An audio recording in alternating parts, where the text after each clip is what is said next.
சாக்கு போக்குகளை சொல்லி உங்களுக்கு சபையை வரவிடாதபடிக்கு உங்களுக்கு தடைகளை உண்டாக்குவான்.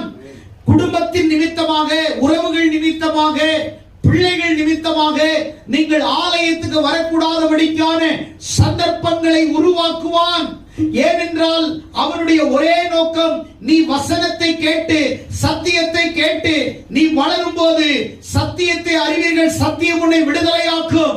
அப்ப வசனம் உன்னை விடுதலையாக்க கூடாதபடிக்கு, வசனம் உன்னை ஆசீர்வதிக்க கூடாதபடிக்கு, வசனத்தின் நிமித்தம் நீ வாழ்ந்து பரிசுத்தமாய் நீ வாழ்ந்து பரலோகம் போக கூடாதபடிக்கு உன்னை சுற்றிலும் இருக்கிறதான பிசாசானவன் நீ நேரடியா பார்க்க முடியாது. உன் நண்பர்கள் மூலமாய் உன்னை டியூன் செய்வான். உன்னை தவறான பாதையில் உன் நண்பன் மூலமாய் சத்துரு கொண்டு வருவான். அல்லது உன்னுடைய சிந்தைகளை அவன் என்ன செய்வான், டியூன் பண்ணி சபைக்கு வர விடாதபடிக்கு, சத்தியத்தை கேட்க விடாதபடிக்கு, நீ பாவத்தை